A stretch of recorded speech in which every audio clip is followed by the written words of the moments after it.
Oke, Assalamualaikum warahmatullahi wabarakatuh. Oke, nama cikgu adalah Mas Tan bin Muslim. Pada hari ini cikgu akan berbincangkan tentang tajuk kepemimpinan dalam sukan lah. Oke, yang pertama kita teruskan pada pengenalan. Oke, kepemimpinan menurut Mohed dan Garfield pada 1998 ialah sebagai penggunaan pengaruh bukan paksa untuk mengarah dan menyeras aktiviti ahli kumpulan untuk mencapai matlamat. Oke, dia boleh didefinisikan juga sebagai kepemimpinan berkarisma di mana pengikut dibantu memperolehi kemahiran dan keyakinan dengan memberi kuasa kepada mereka untuk bertanggungjawab dalam sebuah organisasi yang dinamik lah.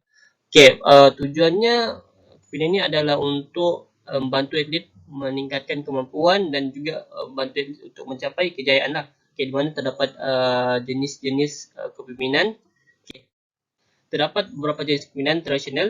Okay, yang pertama tradisional, okay, ada dua, kepemimpinan terkini dan yang tradisional. Okay, tradisional ni menurut Lewin pada 1939 dibahagikan kepada tiga, iaitu autokratik, laissez-faire dan juga demokratik. Okay, autokratik ni ialah membuat keputusan sendiri dan mengharapkan ketaatan yang tidak dilakukan daripada pihak kumpulan, yang mana kepimpinan ini menggunakan kuasa sepenuhnya pada jurulatih itu untuk mengarah atau mengatur organisasi itulah.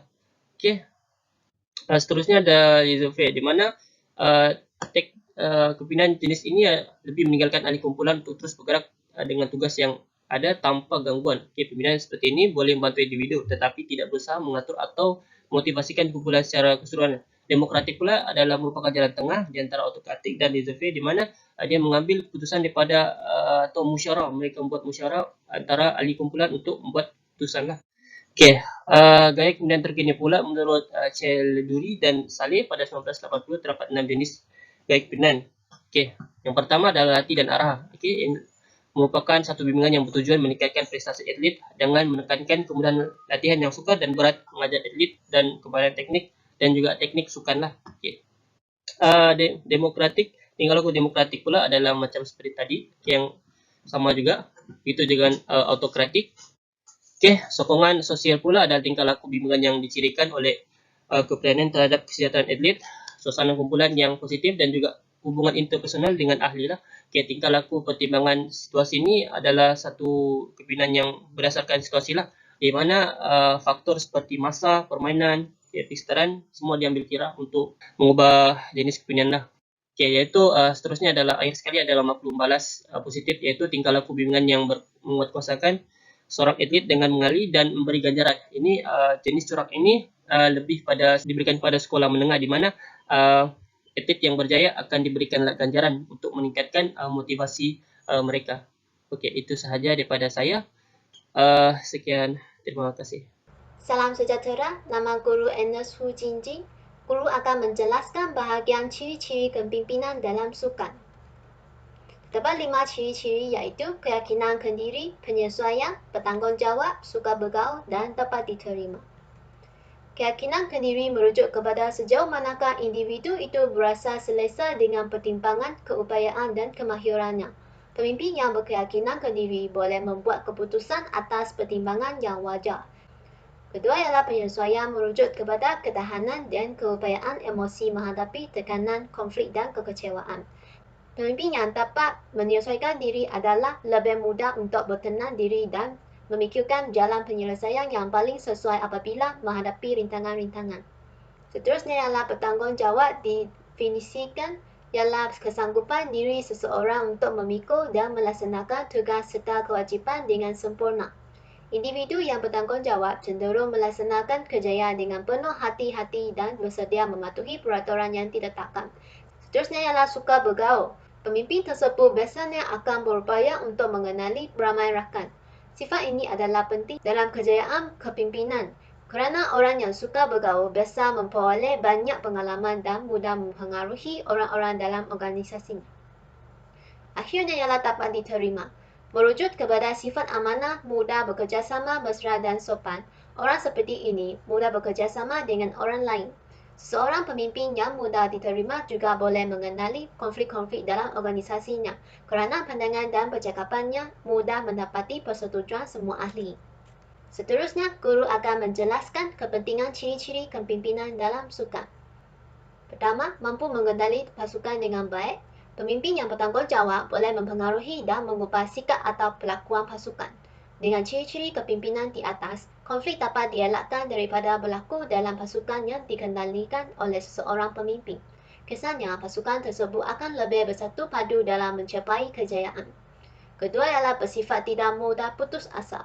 Dengan mengamalkan ciri-ciri kepimpinan yang disebutkan, seseorang pemimpin tidak akan berputus asa dengan mudah.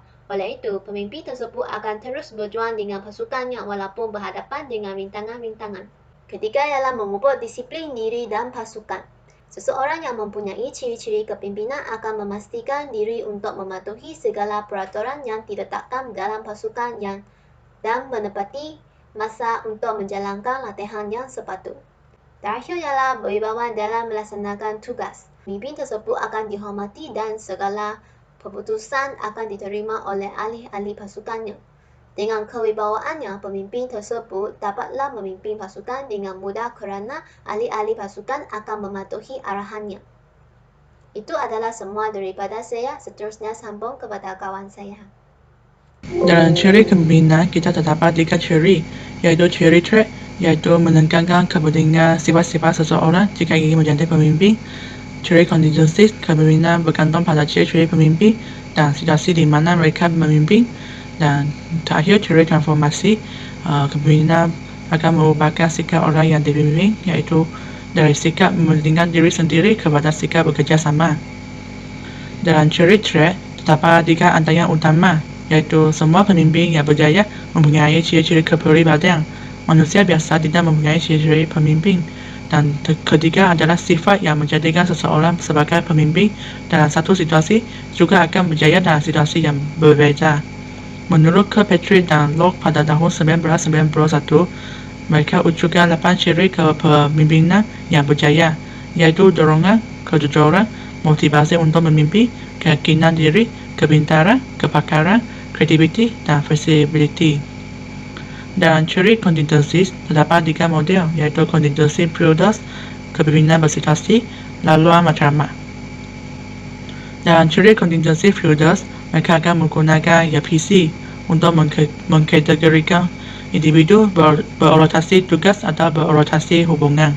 Jika terdapat YPC yang rendah, maknanya berorientasi tugas, iaitu mengutamakan tugas yang diberi dan kemungkinan mengejek anggota pasukan yang tidak efektif. Jika unsur YPC tinggi, maknanya berorientasi hubungan, iaitu mengutamakan ahli kumpulan dan mungkin tidak memberikan sumbangan untuk mencapaikan tugas yang ada. Bagi kepemimpinan bersituasi, yang merupakan kepemimpinan yang berkesan menurut kepada kematangan atau keupayaan pengikut. Bagi laluan matlamat, yang merupakan cara pemimpin mempengaruhi pengikut untuk mencapaikan matlamat. Dalam teori transformasi, permulaan adalah daripada transaksi, yaitu pemimpin mengambil peluang daripada hasil rundingan antara organisasi dengan pengikut untuk mendapatkan keuntungan peribadi. Jika peringkat kepemimpinan meningkat, mereka akan merubahkan kepada transformasi. Assalamualaikum warahmatullahi wabarakatuh dan selamat sejahtera. Nama cikgu ialah Muhammad Akmal Akashah bin Abdul Salam dan akan meneruskan kepada perkembangan keempat, iaitu hubungan antara pemimpin, kapten dan juga jurulatih. Baik, tanpa melengahkan masa lagi, kita terus masuk kepada hubungan antara jurulatih dan ketua pasukan. Ketua pasukan adalah pemimpin utama pemain untuk semua jenis sukan. Seperti yang kita tahu, kapten adalah suara kolektif daripada kesemua pemain dalam sebuah pasukan. Terusnya, hubungan antara jurulatih dan kapten juga perlu dijaga. Kerana jika anda mempunyai masalah atau mahu menyampaikan hasrat terpendam dan masih memerlukan pandangan pemain, kapten adalah orang yang paling tepat. Terusnya, ketua pasukan atau kapten juga dipilih atas pilihan daripada jurulatih. Kerana kapten adalah tunjang utama bagi sesebuah pasukan untuk jurulatih. Ada kriteria-kriteria tertentu yang diperlukan oleh seseorang jurulatih untuk melantik seorang ketua pasukan. Terusnya, jurulatih juga boleh mengetahui tindak balas tentang cara latihan dijalankan, taktikal yang dipakai ketika perlawanan dan pendapat-pendapat pemain lain secara tidak langsung. Ini bermaksud jurulatih boleh mengetahui feedback tentang apa yang dirasakan oleh ahli pasukan. Mungkin ada beberapa perkara terlepas pandangan daripada seorang kapten ada kalanya boleh menambahkan dimensi idea dalam memajukan sesuatu sukan tersebut. Terusnya kita masuk kepada faktor utama untuk mengukur kepemimpinan seorang pemimpin. Yang pertama ialah empathy. Empathy termasuk keupayaan untuk mengesan keadaan emosi orang lain. Kedua, pengaruh dalam membuat keputusan, iaitu bagaimana seseorang itu boleh mempengaruhi orang lain untuk mengikuti kehendak beliau. Yang ketiga ialah nilai sukan. yaitu bagaimana seseorang itu menilai sesuatu sukan melalui pelbagai situasi. Yang seterusnya ialah sosial sokongan. Itu bagaimana beliau mendapatkan sokongan sama ada daripada dalaman, yaitu diri beliau sendiri, ataupun daripada luaran untuk memimpin sesebuah pasukan ataupun organisasi. Yang seterusnya ialah orientasi latihan dan juga orientasi pertandingan, yaitu bagaimana beliau beradaptasi sama ada dalam latihan ataupun semasa pertandingan untuk menyesuaikan diri bagi menghadapi situasi-situasi yang tertentu seperti situasi yang tertekan, dan bagaimana beliau mengatasinya dengan cara yang profesional. Baik, sekarang kita masuk kepada perkembangan yang kelima, yaitu permainan kecil atau lebih dikenali sebagai bentang dan juga lakon. Okey, yang pertama, cikgu akan memberikan kamu semua kepada 5 kumpulan besar, iaitu setiap kumpulan terdiri daripada 4 orang ahli. And then, setiap kumpulan akan memilih tajuk yang cikgu berikan, seperti yang tertera pada slide di atas. Antara tajuk-tajuk yang tertera ialah jenis-jenis kepimpinan dalam sukan, kedua, ciri-ciri kepimpinan dalam sukan, dan yang ketiga ialah hubungan antara pemimpin, iaitu kapten dan juga jurulatih. Setiap kumpulan, cikgu berikan 15 minit untuk mencari maklumat, kemudian membentangkan hasil dapatan mereka sambil melakukan perbuatan yang sepatutnya.